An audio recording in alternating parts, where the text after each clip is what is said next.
നിന്നോട് പറഞ്ഞു വീടായിരുന്നു എനിക്ക് വയ്യ. നീ ഇങ്ങനെ മുടിയും ചെയ്ത് നടന്നോ?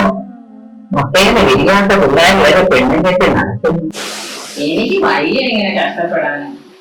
പിന്നെ ഇതുണ്ടാവും, ഞാൻ എത്ര വീടുകളിൽ പോകുന്നത് പെണ്ണാണ്. അവിടുത്തെ ചായയും പരിപ്പൂടെ നീരും നല്ലത് ഒരു പെണ്ണെ എനിക്ക് അങ്ങോട്ട് കിട്ടുന്നില്ലോ. എന്നാ പോയി ഏതെങ്കിലും ബംഗാളി കൊച്ചിനെങ്കിലും വിളിച്ചോണ്ട് വാടാ. അത് കിട്ടുന്നുണ്ടായിരുന്നു. എനിക്ക് വയ്യടാ ഇങ്ങനെ കഷ്ടപ്പെടാൻ.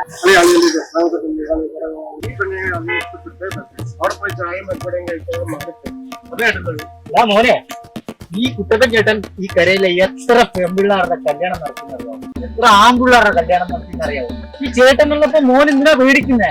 ചേട്ടൻ നടത്തി തന്നോ? ചേട്ടൻ നടത്തും. ഈ കല്യാണം ചേട്ടൻ നടത്തും. തൊട്ടപ്പുറത്ത് ആ കാണുന്ന വീട്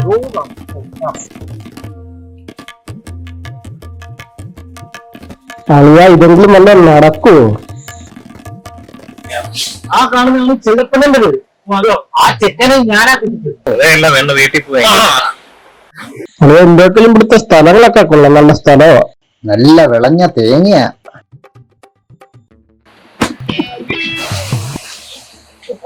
ആ കൊലയിന്ന് വീണയാ.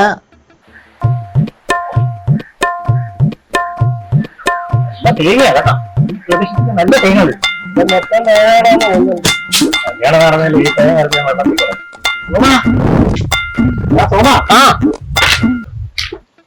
അയ്യോ എന്റെ പൊന്നു മോങ്ങി,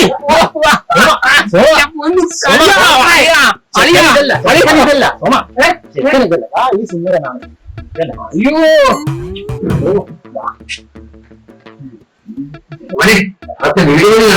നമുക്ക് വെളിയിലിരിക്കാം.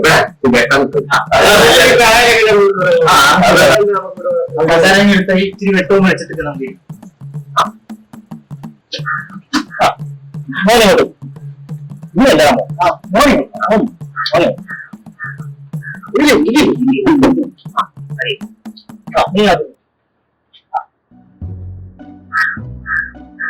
എനിക്ക് കസാരയില്ലേ? നമ്മള് പഴയ ആൾക്കാര്, നമുക്ക് ഇവിടെ ഇരിക്കാവടാ. അത് ശരി. കത്താര പിള്ളേർ അവിടെ ഇരിക്കട്ടെ. എന്തൊക്കെ വിശേഷം? നല്ലൊരു ചെക്കനെ കിട്ടും. എന്തുവാ ചെക്കന് പണി? ചെക്കന് നല്ല വരുമാനമല്ലേ? ഈ ചെക്കന് സ്വന്തമായിട്ടൊരു വള്ളമൊക്കെ ഉണ്ട്. കക്ക വരാൻ പോകുന്നു പെണ്ണ്. കക്ക വരാൻ പോയാലൊക്കെ എന്താ കിട്ടുന്നുണ്ട്? അത്യാവശ്യം നല്ല വരുമാനം. ഞാൻ അകത്തോട്ടൊന്നും ചെല്ലട്ടെ, നിങ്ങൾ എവിടെ ഇരിക്കും. ഇതങ്ങോട്ടൊന്ന് വെക്ക്.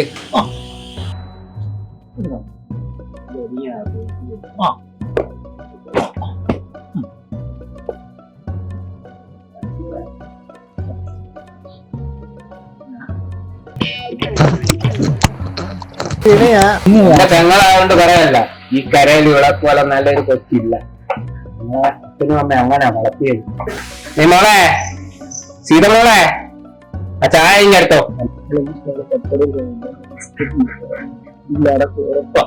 ചായ എടുത്തോണ്ട് ഇങ്ങോട്ട് വന്നേ. കാണിക്കുന്ന എന്തിനാ? വാടി മോളെ. മോളെ, പെണ്ണിന് ഇച്ചിരി പ്രായം കൂടുതലെന്നേ ഉള്ളൂ, പക്ഷെ സുന്ദരിയാ. അതങ്ങോട്ട് കൊടു.